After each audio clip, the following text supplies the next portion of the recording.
va essayer de voir une façon de caractériser un plan dans l'espace. Alors, ça ne sera pas la façon qu'on va utiliser par la suite, c'est-à-dire que ce que je vais voir là, vous l'utiliserez pratiquement plus après, parce que je vais voir ce qu'on appelle les équations cartésiennes de plans dans l'espace. Mais en attendant, comme je ne l'ai pas vu, je vais vous montrer comment on fait. Au fond de la salle, si vous pouviez écouter, ça serait bien. Merci. Un plan, qu'est-ce que c'est? C'est un ensemble de, comme partout dans l'espace, c'est un ensemble de points. Si je prends un point N de ce plan, vous avez vu, alors on ne l'écrit pas en colonne, les coordonnées de points, donc on va l'écrire en ligne. Ce plan, vous avez vu que je l'ai caractérisé par quoi, ce plan? J'ai caractérisé par un point et par deux vecteurs directeurs. Donc le plan P, il est caractérisé par un point haut qui est dans ce plan et par deux vecteurs directeurs. Vecteur directeur, ça veut dire qu'il donne la direction. Mais la direction d'un plan, c'est pas comme une droite. C'est, par exemple, ça et ça, c'est des plans qui ont la même direction. Ok? Donc, deux vecteurs directeurs. Mais des vecteurs directeurs, ce sont des vecteurs qui ne seront pas, les vecteurs directeurs dans un plan ne seront pas collinéaires. Ça forme donc un repère. Est-ce que quelque chose ne va pas? Mais je ne sais pas, j'ai peut-être fait une erreur quelque part. Faute d'orthographe? Non? J'ai écrit quelque chose qui n'allait pas, quoi. Devant le L, là, c'est la croix du point. C'est un point, Voilà, comme j'ai fait un point là. Bon. Donc, on est d'accord que ce plan, je peux le caractériser par rapport à un point du plan et de vecteurs directeurs. Mais si je me mets dans le plan, je ne suis plus dans l'espace. Je suis dans le plan. Comment je peux écrire le vecteur OM? Oui. K fois le vecteur V et K' fois le vecteur U. Voilà, je peux l'écrire comme une combinaison linéaire des vecteurs U et V, puisque je suis dans un repère du plan. Tu veux K' ou alpha prime? Ben, K' on y va. Moi j'ai l'habitude avec alpha, donc K fois U plus, on va peut-être pas faire K' puisque c'est U et V. Okay, on va faire alpha bêta. Alpha bêta. Est-ce que jusqu'à là ça va? C'est fini. Parce que maintenant, il suffit de passer à quoi? Aux coordonnées. C'est aussi basique que ça. C'est parti, nous passons aux coordonnées. XL moins XO, YL moins YO, ZL moins ZO. Alors, O est un point, c'est pas l'origine. Hein. Ça vous gêne que je l'ai appelé O? Oui, bon, on va l'appeler, vous voulez l'appeler comment? Ah, j'adore, vous voulez l'appeler comment? C'est moi qui donne des réponses. C'est pas grave. Ah.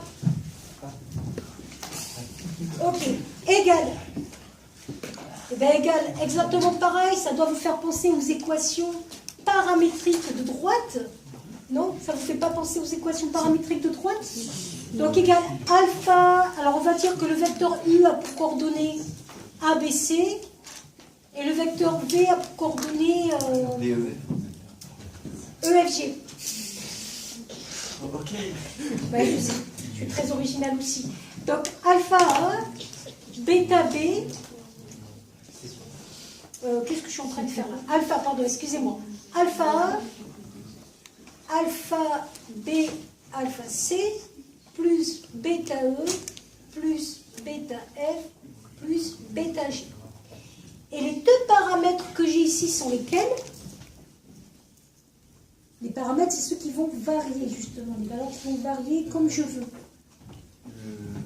Alpha, bêta, c'est ce qu'on va appeler les paramètres de cette équation. D'accord?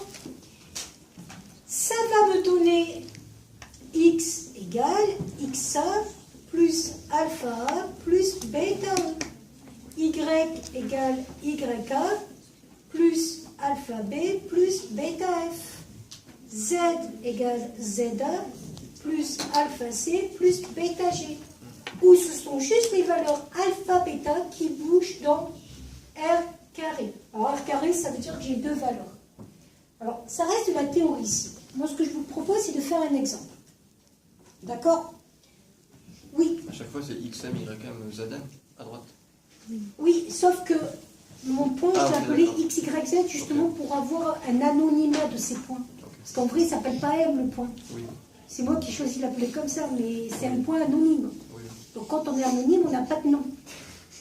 Donc on va voir si vous avez compris. Arrêtez d'écrire, j'effacerai pas. Exemple, donnez-moi un point à celui que vous voulez. 3, 2, 2, 1. 1. Partez. U. Donnez-moi deux vecteurs. Attention. Pas Pas collinaire. collinière, sinon ça ne fait pas un plan. Donnez-moi deux vecteurs. 6,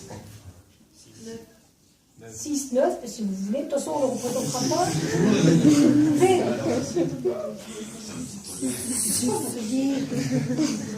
Je comprends pas, c'est pas grave. V. Donc comme c'est là, je ne mettrai pas la vidéo sur la chaîne. Donc 7. 7. Bon, mais je m'en fiche, mais qu'est-ce que vous voulez 7, 7, 13. Allez, Ok, hop. d'accord. Donc, on vérifie qu'ils ne sont pas collinaires. Comment on vérifie qu'ils ne sont pas collinaires? Le rapport des coordonnées n'est pas constant. Bon, ça tombe mal au début. 7 divisé par 6, 7 divisé par 6, pour l'instant c'est collinaire. 13 divisé par 9, heureusement ça ne fait pas 7 divisé par 6. Donc ils ne sont pas collinaires. Donc s'ils ne sont pas collinaires, ils vont bien définir un plan.